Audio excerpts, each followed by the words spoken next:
Hello,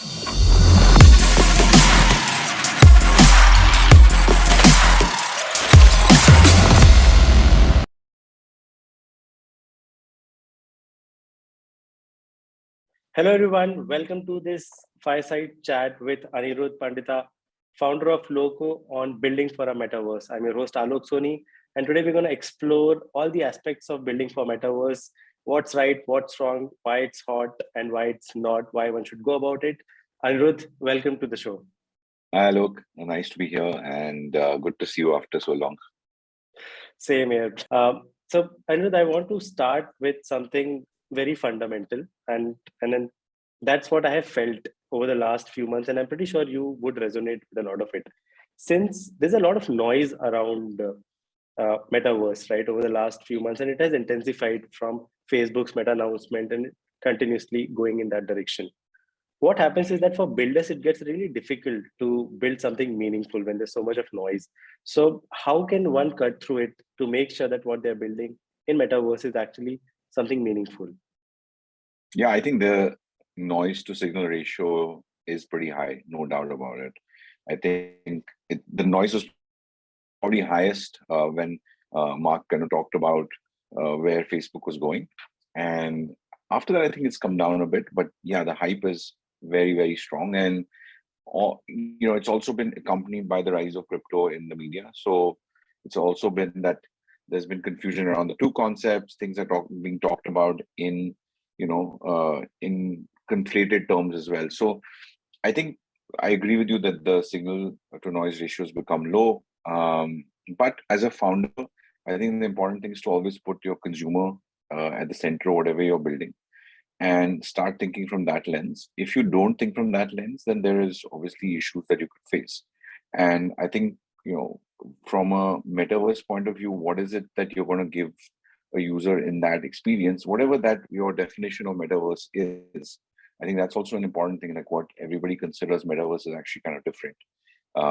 For me, metaverse is as simple as a game like Battlegrounds Mobile India, where you can hang out with other people, right? It's as simple as that, that it's a virtual playground, virtual world where you're hanging out. It doesn't have to be VR. It doesn't have to be some funky Oculus that you're wearing. It can start with something as simple as that. And that's where the metaverse sort of starts for me. And I can experience a virtual world in a very interesting way, starting there. And then, of course, it can go deeper and deeper as we're going. So I think as you're building, you have to think about where your consumer is and what is the value that you're providing to them, which is kind of general answer, but that is something that is so basic that most times people forget that as we're building, because you start seeing that, oh, the funding is going here, or media people are writing about XYZ things, but the experience is not primary in your mind then. So I think having the consumer experience primary in your mind is the way to go. Got it. Got it. Uh, Again, why is it currently the right time? I mean, look, it has always been right time to build, and looking at the future, somebody would have done it before. But I feel that the stakes were not as high relatively, right? So what are those things which make it today the right time, that this is the right time to build for metaverse? Because now if you are late in building, then you're going to stand good chances that you're going to miss on a lot of things. So why do you think right now is the best time? I always say that, in terms of your success rate, the success rate is defined by your timing. And timing is a single biggest determinant of a startup success.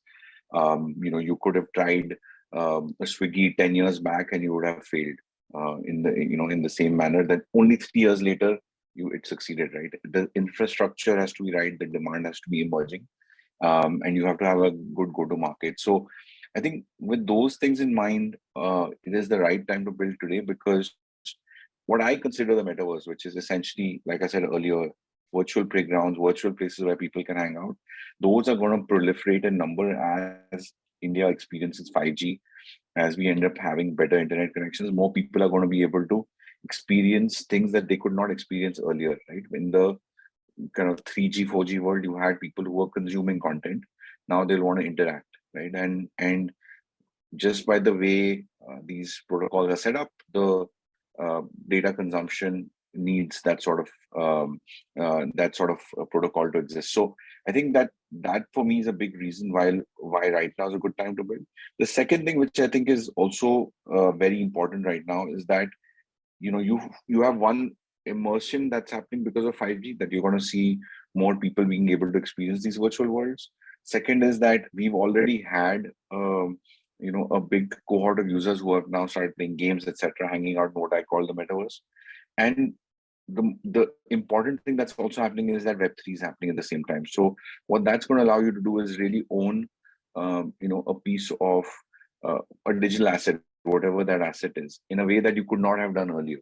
And we can argue about the value of a particular piece, but we cannot argue the fact that you have ownership today and you have that ability today. That was not possible earlier. So I think that's really important, that you finally have the ability to own that. So when you think of these as what your life experiences online, you want to be able to have a social experience online, you want to be able to hang out online, you want to be able to own things online, and those things are happening. And I think that's what makes it a good time to build. And of course, there is always a better time, but you're always looking for key distribution changes to happen. And I think something that's big that's obviously happening is that Facebook's Oculus has now become pretty big. People are actually, hardware companies are investing in building those experiences. But I think even before that, in the Indian context, I think in the international context, that's important and will be important in the Indian context in the next 5 years, because these devices are all in the mobile phone range in terms of price.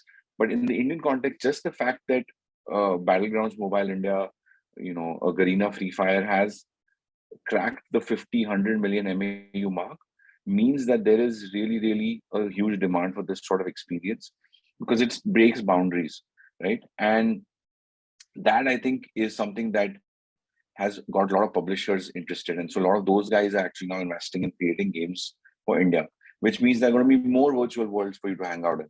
And you can pick what you like. You can, hang out in something which is more like an Animal Crossing, or you can go do a first-person shooter. All of them are coming for the phone. So to me, that is India's entry into the metaverse. And then, of course, you can jump into, the VR, sort of phenomenon that the rest of the world is calling metaverse. But for me, that is the start of the metaverse anyway. So that's why I think it's the right time to build. And I don't think you're too late, because the generation that is experiencing this is just coming of age right now. So I think you have great opportunities right now to build something of great value. Got it. I mean, and I like the point that there are a lot of catalysts which right now are playing a very important role in the next 5 years. That's also gonna make sure that the growth of adoption, right, in terms of the number of people getting onto metaverse is gonna increase. Fair point. Let's talk about sectors and domains which will get impacted in a positive way, much more as compared to many other sectors, with the rise of the adoption of metaverse, and for whom it really makes a lot of sense, right? Who can gain a lot by building for metaverse. Yeah, for me, the easiest stepping stone into any new experience is gaming. So, and obviously we are a gaming focused platform, so it sounds biased for me to say that, but it's also true. I mean, even if you use Oculus the way I do, I actually use it quite a bit. Most of my time is spent playing games on it, right? And that's because it's the easiest, simple experience that you can have. I also think that there is a lot of transformation that will happen in terms of entertainment experiences and travel experiences. So when you think about, and I'm speaking more in an Indian context, frankly, one is that in the entertainment context, entertainment usually is you experiencing something plus enjoying it with your friends.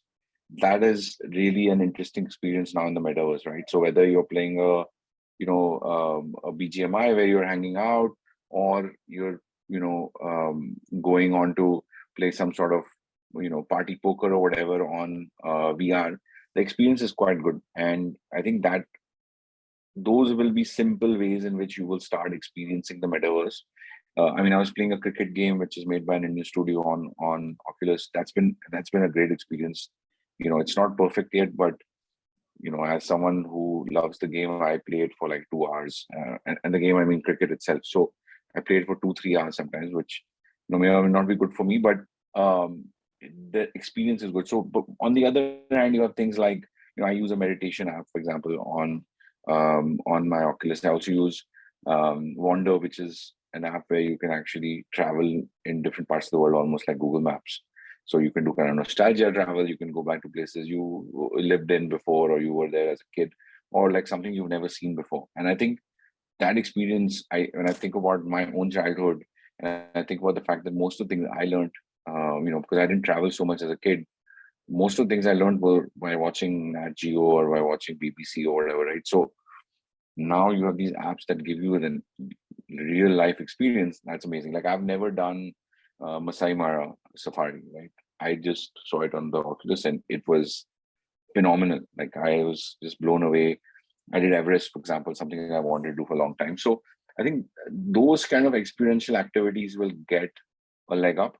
I'm not sure yet about stuff like Horizons that Facebook's working really hard on, or Meta is working very hard on, which is that work in an office. I think there are challenges around what they think the office is, because their office is in an American context where a lot of people have big offices, and I still have a nice room for an office compared to most people in India, I think, and my office is pretty small, and I can't use that. But most of the fun activities will definitely get a leg up, and obviously anything ancillary or anything which promotes that. So something like a Loco, where we are actually working to provide you a place to share your virtual experiences, have that social element to it. I think we will obviously see good things come out of that. But yeah, I think gaming first and foremost, and then something on the entertainment and then information access we'll see much more uptick. Sure. I mean, it's interesting that you mentioned about that part, right? That wherein you were playing cricket game and kind of ended up spending a lot more time. Like, it's tricky, I understand, because you're going to build and you want users to spend more time and get experiences which they couldn't in otherwise. But at the same time, there's this little risk, right? There's this little evil part, which is like what happened with social media, right? People are now trying to figure out solutions that how to kind of move people away from, because it's affecting the mental health.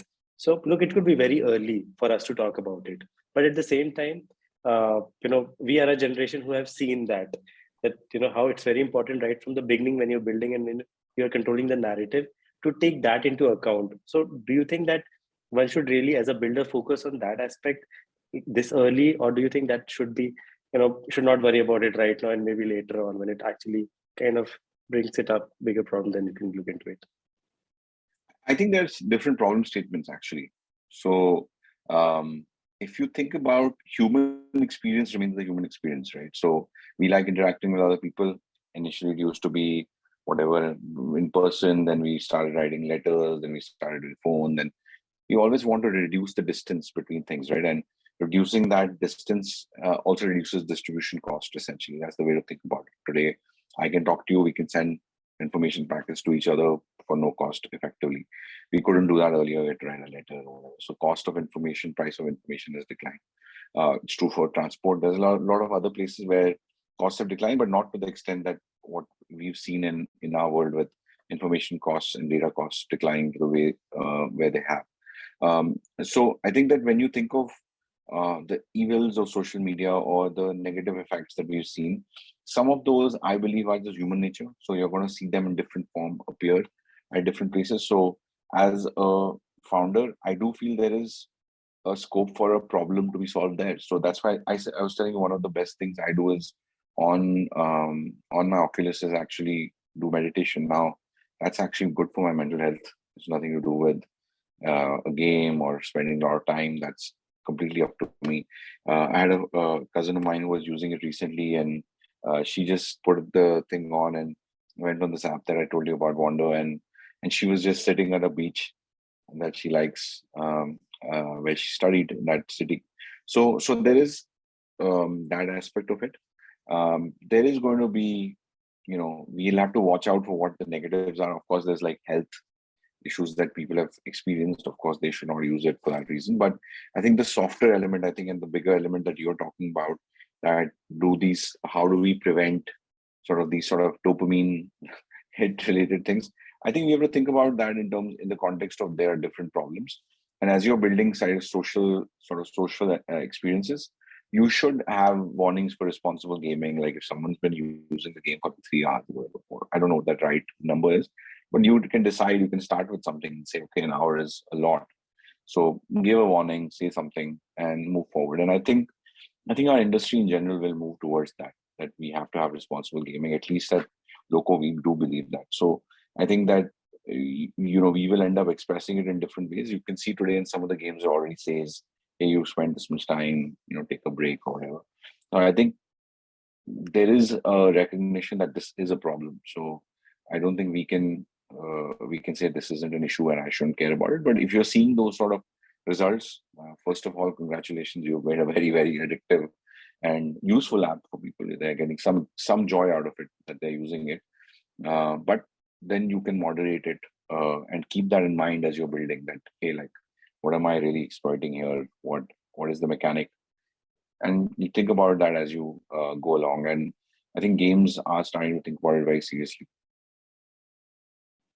Makes sense. Makes sense.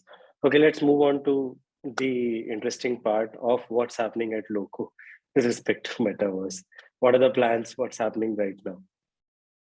Yeah, look, we are lucky. We just raised the largest ever Series A round in the gaming sector, not only in India, but in all of Southeast Asia and broader South Asia.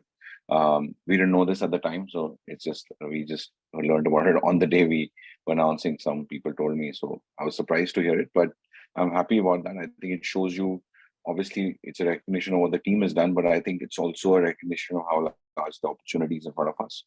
And so it's exciting. We're lucky to have these resources. So from our point of view, we are doing a few different things. We are introducing new formats of content. Some of them are already out there, which are more short form, to accompany kind of the center of the gaming universe, which is streaming.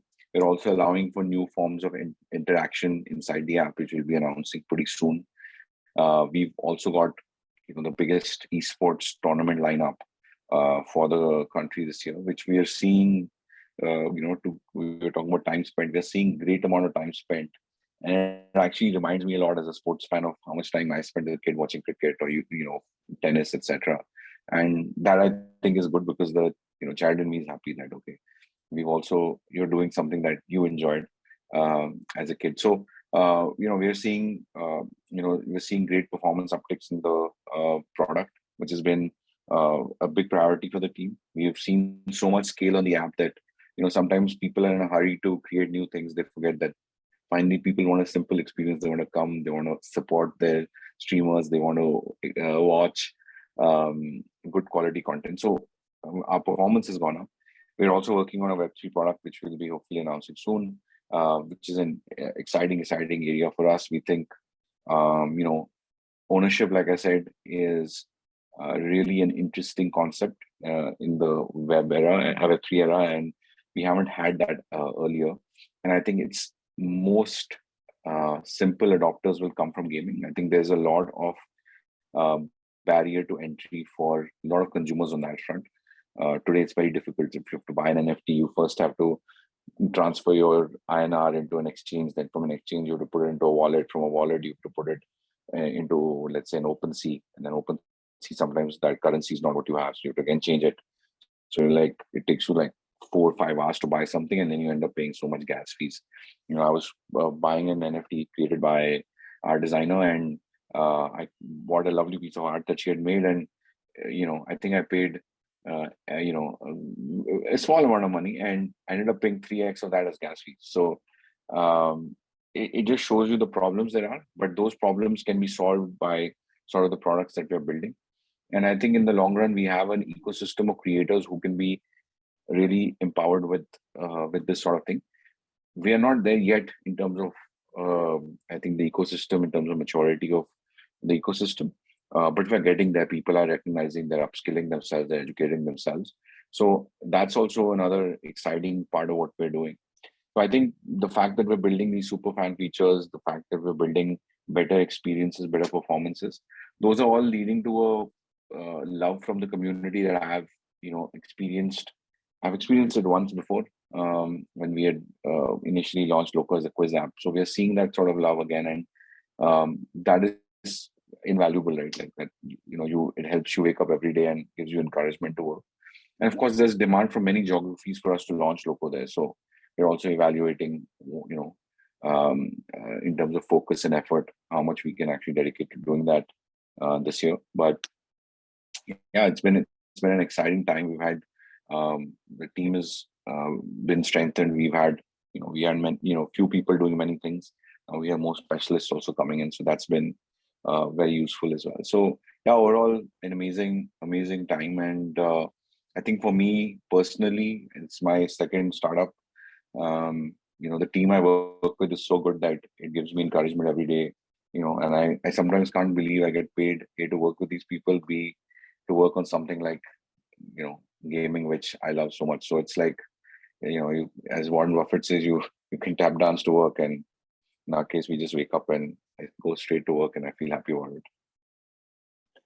All right. All right. Thanks for sharing that. Just the last bit now, and that's because we did touch upon this thing. A lot of decisions around building for metaverse today are driven by the hype and FOMO around, which technically means that, and it's a usual thing that there are some decisions wrong, right? Things can go wrong and will go wrong. Based on what you are saying, what do you think can go wrong? Around building for metaverse, what's happening around? I think, like we were discussing earlier, the noise to signal ratio is pretty high, right? Or signal to noise ratio is low, right? Like that can happen when there are hype cycles. 100%, that is, we cannot get away from that fact. It's true. I think the thing we need to watch out for is that we have to put consumers in front. We have to make sure you're solving for them, and you're not solving for some other third party. Whether it's, oh, you read such and such startup got funded in the US or somewhere else, X or Y type of stuff. That can be valuable, but it can be very value destructive as well, because then you're not thinking of consumer problems. You're not thinking of things that matter and that are valuable. You're thinking of things that you think other people will want to see. And I think that is a big risk. I think most times what I've seen is founders and people who experience and feel the pain of the consumer the most build the best products. And I don't mean best that they look a certain way or they feel a certain way. It's about solving certain user problems. I think the exciting thing today is that when you have these step changes in computing, whether it's Web3, whether it's 5G coming in, the fact that we have so many internet users in India now, I think those are perfect factors for us to jump in. But the value destruction can happen when you're not building with the consumer in mind. You're building much more for other factors. And I think the other thing I would say is that just because there is money available somewhere doesn't mean that money is smart money, right? It doesn't mean I often feel founders are ahead of the curve when it comes to these things than compared to investors, etc., who are trying to learn about the sector.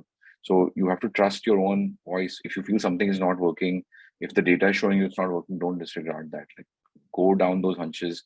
Sometimes you are ahead of the data because you are experiencing the product, you're talking to consumers, you're seeing reactions day to day. So I think that's important, that if you feel that, you dig down those hypotheses and see if it's not working. Because I think the biggest error you can make is essentially your time is the most valuable thing, frankly, amongst all other things.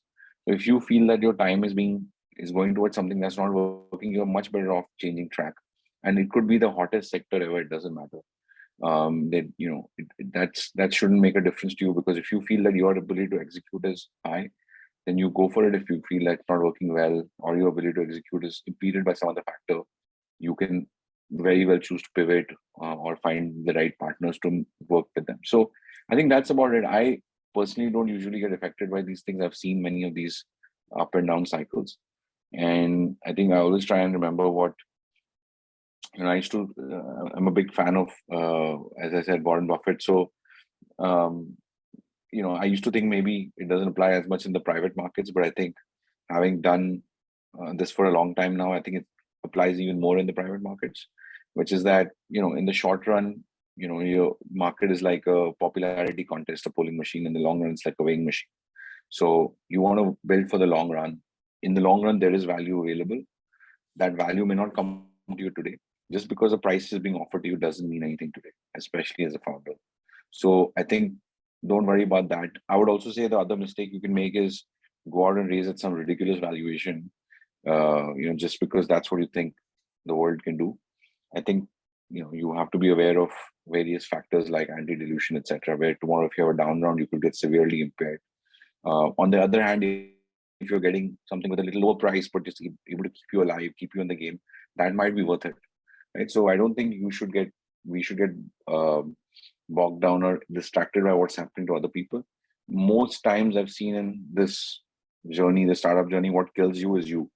So it's not what some other competitor is doing, what some other guy is doing some part of the world. That's not going to hurt you. So yeah, these are general kind of rule book things or playbook things that you can use. So I hope it's useful for people who are building outside. Yes, I think that summarizes it pretty well. That if you're building for metaverse, build for the long run. Yes. But thanks again, for taking your time, Anirudh. It was fun having this conversation on building for a metaverse. Guys, that was Anirudh, founder of Loco, with us. Anirudh, thanks. Thanks. Great being here at DevCon. See you guys.